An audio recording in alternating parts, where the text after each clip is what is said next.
Hello, everybody. Um, I just felt it was important to talk to you regarding drinking and driving and the importance of finding somebody that's sober to drive you or making sure that you have Uber or a friend that's going to stay sober. As 2020 is coming upon us, I just thought I should speak to you about the importance of staying sober, or if you want to drink and you feel you are or need to, the importance of having somebody sober with you to drive you. I felt impelled to talk to you about myself and the decisions that I made and how God saved me out of them. I was in three really seriously massive car accidents. There was one I had in October. I took my sister's car. I got really drunk and high, and I was with a friend. I was coming from Mendota. I go, I'm gonna take the back roads. There's gonna be a lot of cops, CHPs. I'm gonna take the back roads. And since it was October, there was a lot of black ice. I was drunk and high and laughing and just hearing music, and I just punching the gas going through Fairfax on my way back to Faribault, which Fairfax I had already gone too far. Um, I didn't see that there was a curve, so I'm going really fast.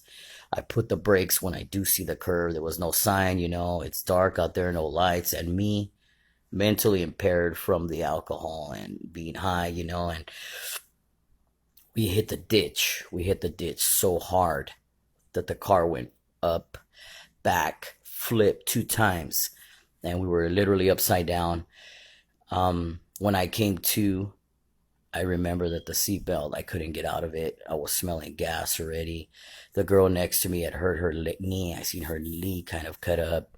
My knee, I had fractured it and I had dislocated the whole kneecap. Um, I was upside down. The car visor, the metal piece was in my head right here. It was in my head, and being upside down, I pulled my head out like this, and all of a sudden, the whole windshield covered with blood. It was one of my main arteries to my brain that the visor went in. So you could literally see it sticking out. It's shooting and shooting blood. We're upside down. I felt trapped. The car literally looked like if somebody had got on top of it and smashed it and smashed it and smashed it upside down. I needed to get out. I was smelling gas. I started hitting the door to get out, the window, and my whole kneecap's hanging off. But we managed to get out, thank God. Um, I go to the nearest house, which was on Fairfax. It is now Mari's house, Mari Mejia, and it's crazy how life is. She ended up getting that home now, but that is the house that I went to because we wrecked on the curve of there. So I walked like a mile and a half. I got blood shooting out. The girl next to me, her knees all full of blood. We're walking. I get there and they cover, very nice lady, David Mendoza's family, and his mom covered my head up, called called the ambulance, and literally the whole towel. It was white. It was filled red with blood. They had to airlift me because they said that was the main artery to my brain. If I didn't make it to the hospital in 10, 15 minutes, I'm going to die. They told my mom I was going to be a vegetable. I wasn't going to remember who she was or anything, and I just remember praying and praying in my head, God, I'm going to change. I'm going to change my life, please save me. I'm sorry. And you literally see everything flash before your eyes. And,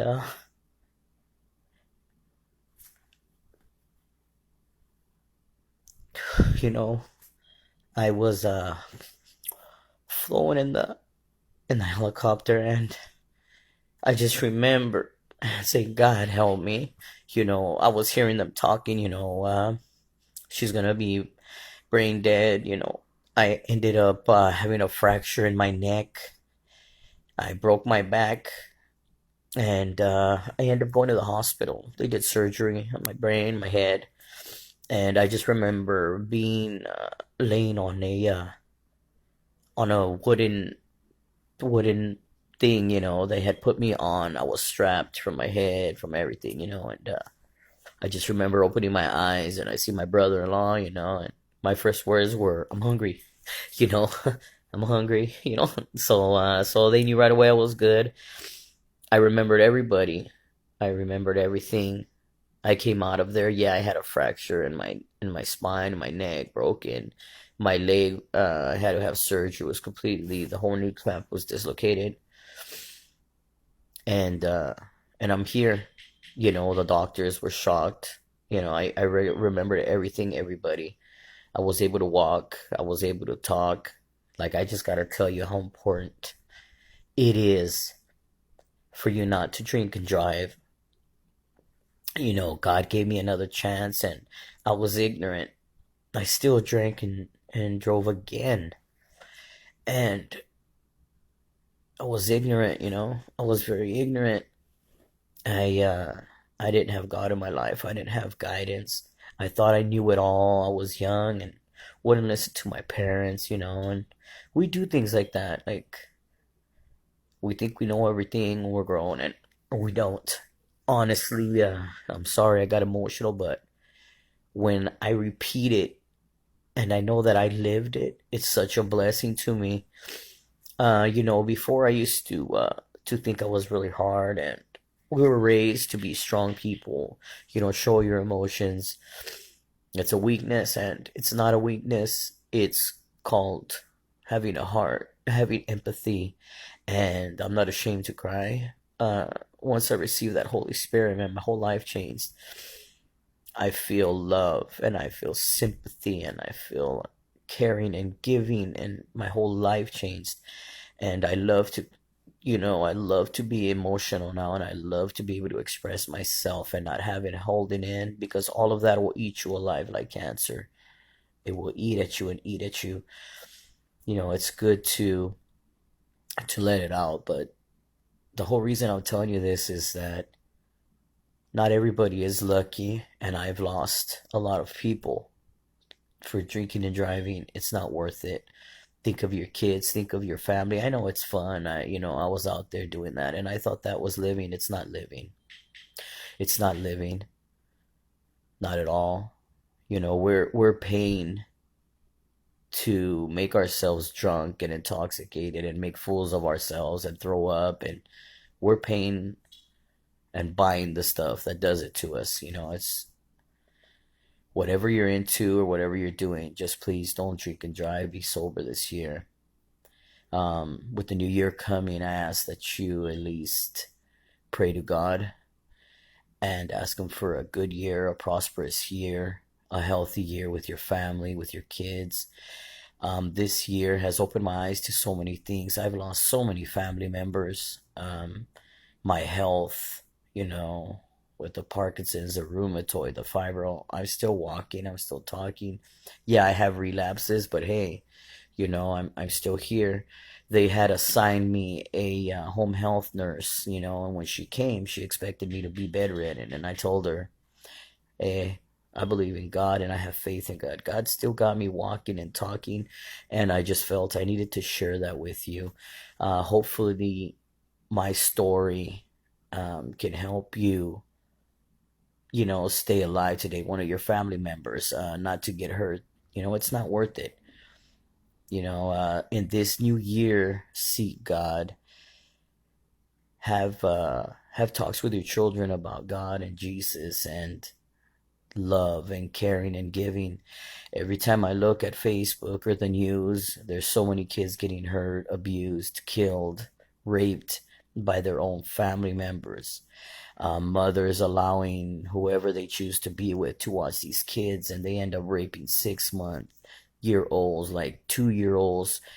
This life is getting horrible. This world is getting filled with so much evil and hatred, and they're attacking our kids. Look at the human trafficking.